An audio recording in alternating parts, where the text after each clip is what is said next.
Torero, c'est le clin d'œil de Mont-de-Marsan Sculpture à l'une des identités phares de la culture dans les Landes. Ce sont les œuvres de Didier Virpinte, dont l'atelier est à seulement 2 pas d'ici. Ce maestro rouge exposé au musée du Louvre a été primé par la Société nationale des beaux-arts, mais pour Didier Virpinte, artisan dans la vie, la sculpture n'est qu'un loisir. Vous découvrirez cet artiste dans ce 4e numéro. Nous passerons aussi un moment avec nos sculpteurs en herbe. Mais avant cela, savez-vous comment travaille un artiste dans son atelier? C'est la nouveauté du musée d'Espio-Véric. Regardez.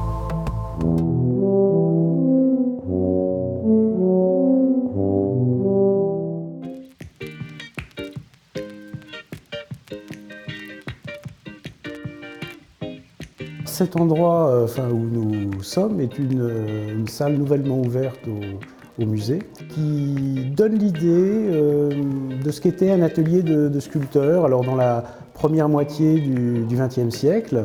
Parce que généralement, quand on récupère des fonds d'atelier, on ne présente que les œuvres et pas le reste, pas l'outillage, pas le mobilier, pas les éléments qui ont fait le quotidien des artistes.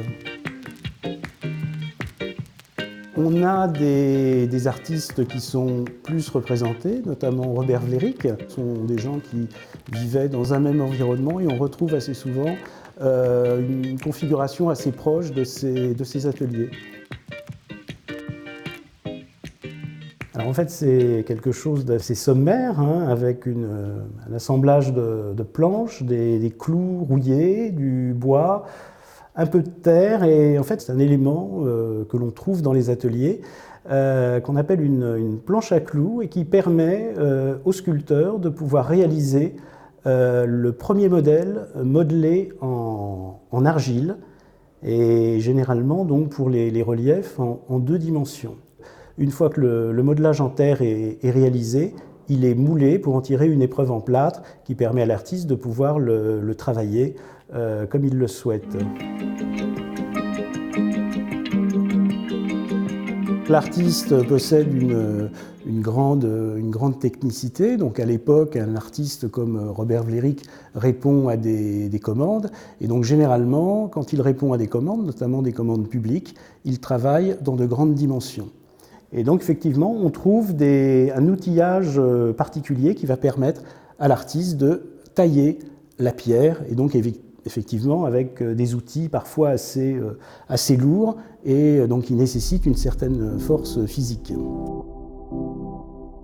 On sait que Vlerick venait travailler tous les jours dans son atelier. Pendant la guerre, il y avait des problèmes de chauffage, donc il a dû arrêter de modeler, donc c'était un petit peu compliqué pour lui, mais effectivement, l'atelier est un lieu de vie. Donc on a installé des chapeaux à différents endroits de l'atelier, donc ce sont des chapeaux qui ont appartenu à Robert Vlerick, et il y a effectivement, près de la planche à clous, un poêle qui était un élément absolument permanent dans les ateliers des artistes. Et là, il s'agit du poêle de l'atelier de Robert Vlerick.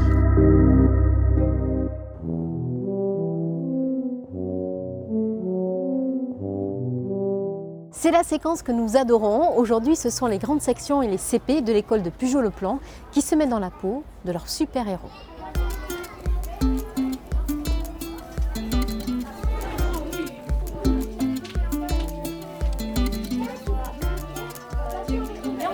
On va créer aujourd'hui un masque, mais un masque de super-héros, un masque de dieu, un masque de déesse, un masque de créature fantastique. Moi je suis une fille, alors je suis en train de faire une fille.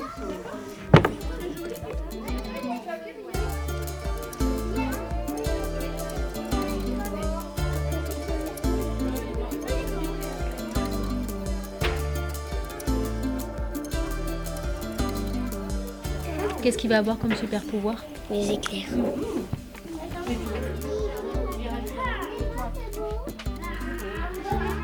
Ça va être qui? Superman. Superman fille ou garçon? Fille. Ça commence à être joli.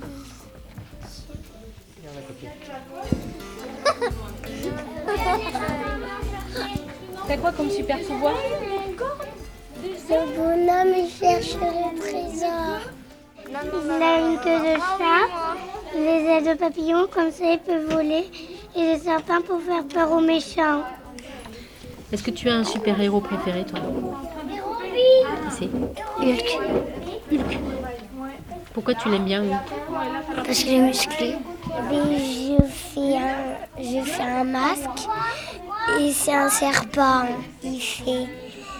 Il va dans les arbres et il va manger les feuilles.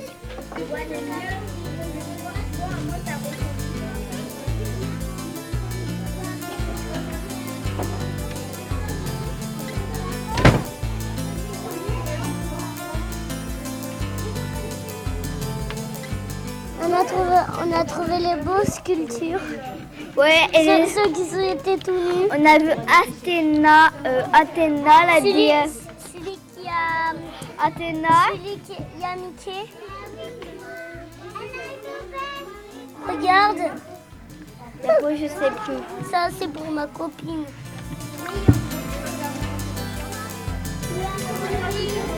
Qu'est-ce que tu as sur les dents? Du sang. T'es méchant? Oui. Très méchant.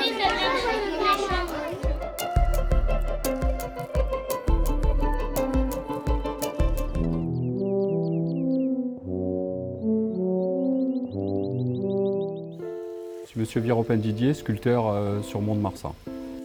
L'inspiration m'est venue de commencer par des dessins il y a 4 ans, voire 5 ans, et les mettre en sculpture en suivant.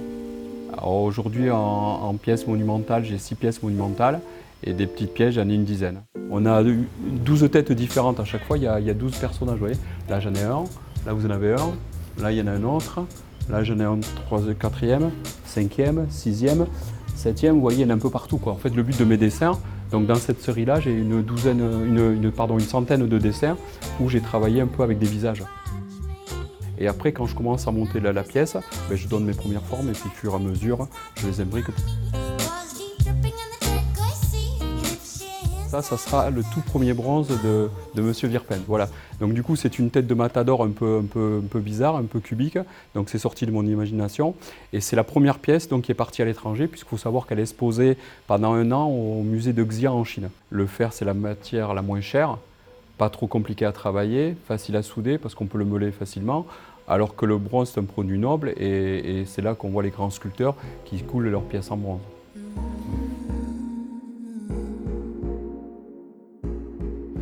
Donc en fait, là aujourd'hui, on a le taureau en miniature en fait. Donc ce taureau existe en grand, donc il a été réalisé en aluminium peint, avec un très gros travail, plus de 500 heures de travail.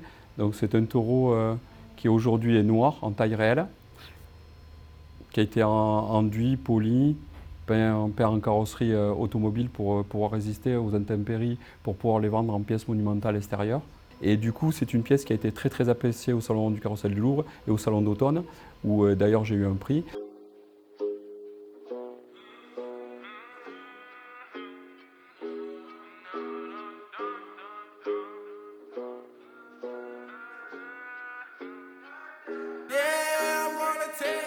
Didier est venu me voir pour reproduire ces pièces en miniature.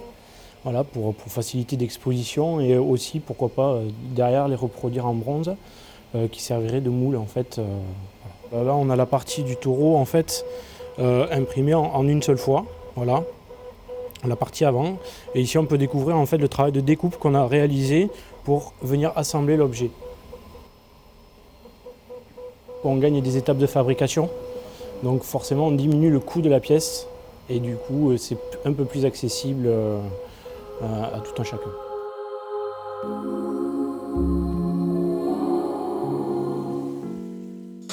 Et on se quitte dans cette chapelle du Bon Pasteur avec l'œuvre emblématique de Katharina Fritsch, la Madonna.